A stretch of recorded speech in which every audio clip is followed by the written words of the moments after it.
Þetta erum við Donna Sigursson, þjálfari Þór Káa. Donni, ég hitti mann í morgun á förnum við sem sagði þetta er bara minnstamáli heimi að taka HK, það get ekki nýtt. En það er ekkert endilega svoleiðis þó að það séu slæmt gengi hjá mig í sumar. Menn geta nú misstíðið sig. Heldur betur, við fengið að kynast því aðeins. En þetta verður hörkuleikur. HK Víkingur er með skemmtiðallið. Þeir eru með unga og ferska leikmenn í bland við 3 erlenda leikmenn sem er allir í toppgæðum.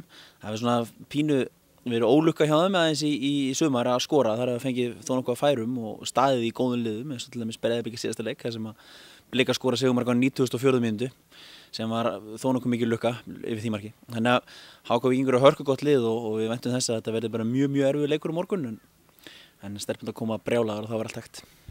Og þótt svo að liðinu hafi ekkert gengið vel í sumar, þá megum við nú ekki gleyma því að þær eru í efstu deild og lið sem er í efstu deild, það kann nú sitt hvað fyrir sér. Já, engin spurning, og það eru bara með hörkuleikmenn eins og ég sagði áðan, sem að geta gert allan anskotað við boltann, og þannig að það bara verður verðugt verkefni. Við höfum nú áður mistið okkur á móti liðum sem hafa verið mjög neðarlega í deildinni núna bara í sumar, þannig að það má ekki slaka á í 1 sekúndu á morgun og mæta það með fullu gassi og þá er allt hægt. Má ekki samt ganga að því sem vísu að stelpurnar hafi fengið dálítið mikið svona aukið sjálfstraust á því að þegar þeir mættu Val hérna í bikarnum með daginn og skelltu þeim, hafi gefið svona auka púst. Jú, það getur vel verið. Við spilum feikilega góðan leik og svo aftur spilum við Stjörnuna eftir það og það var mjög góð leikur á mörgu leyti nema við náðum ekki að skapa okkur nóg mörg færi og vorum kannski ekki nóg klókar í því sem við vorum að gera, en við erum búin að fara vel yfir það því að þetta verður áþekkur leikur núna hef ég trú á.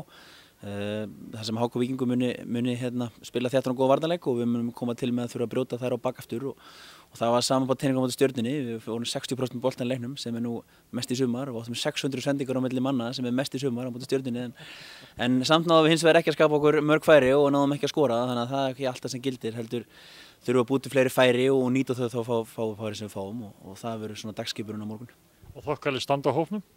Mjög góð standa á hópnum, í fyrsta skipti líklega bara í sumar. Með minnir náum við að stilla upp 18 manna leikmannahóp af leikmannum sem eru allir geta spilað, ekki meiddur leikmaður í hópnum, þannig að það er bara feikilega spennandi. Við erum svo sem með 3 úr 3. flokki í hópnum, en að samanskapi getum við þá stilt samt upp á 18 manna hópi og það er bara alveg frábært.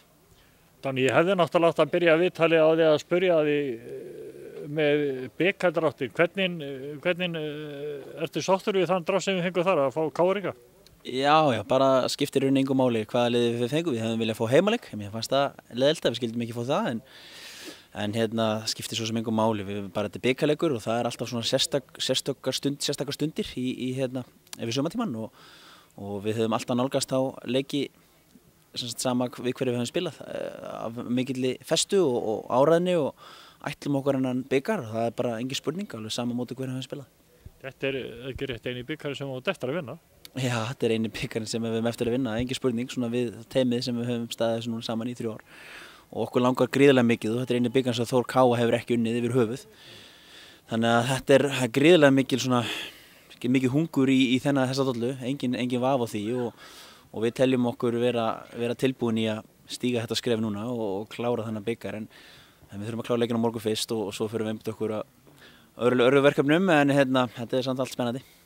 Donni, það lítur út fyrir það að veðurspáin ætla að falla með okkur, að við fáum bara indælt veður á morgun og það gefur fólki fullt tilefni til þess að slaka á og njóta sólarinn og góð sveðurs og fótboltas á vellinum. Allir á völli. Já, það væri náttúrulega bara gríðarlega mikilvægt og við erum búin að vera að fá fína stuðning hérna og höfum alltaf fengið, öll mín ár hér hefur við fengið frábæra stuðning og alltaf með bestu stuðningsmennin á landinu og ég er mjög spenntur á morgun því að leiktíminn er bara flottur, fólkin í búið vinnu og getur komið hérna og haft góða stund fjölskyldan saman og fara svo bara í late dinner heima eftir það og keypt sér bara mikið í sjoppunni hjá Nóafjölum og átt bara prýðisgóða stund með okkur Þór Káa fólki og búið til frábæra stemningu og þá skulum við gjöra svo vel að gera allt sem við getum á vellinum til þess að skila það tilbaka. Það er nóg í hillunum og nóg í sjoppunni? Já, heldur betur og ég mæli með klálega að fólk vesli mikið þar, ekkert vera að kaupa þetta í kvöldmatinn. Það engin spurning, bara mæta á og sína lit og sína stuðning og þá getum við allt saman því að tímabilið langt frá því að vera búið og Þór Káa mun aldrei gefast upp. Svo lengi sem ég fæ að ráða ykkur hérna og við sem erum í þessu, þá munum við aldrei gefast upp og það er ennþá möguleiki á titlum, tveim og hérna, það getur allt gerst í þessu. Tonni, ég mun aldrei gefast upp á að segja gangi ykkur vel á morgun. Takk fyrir það, Páli minn, takk.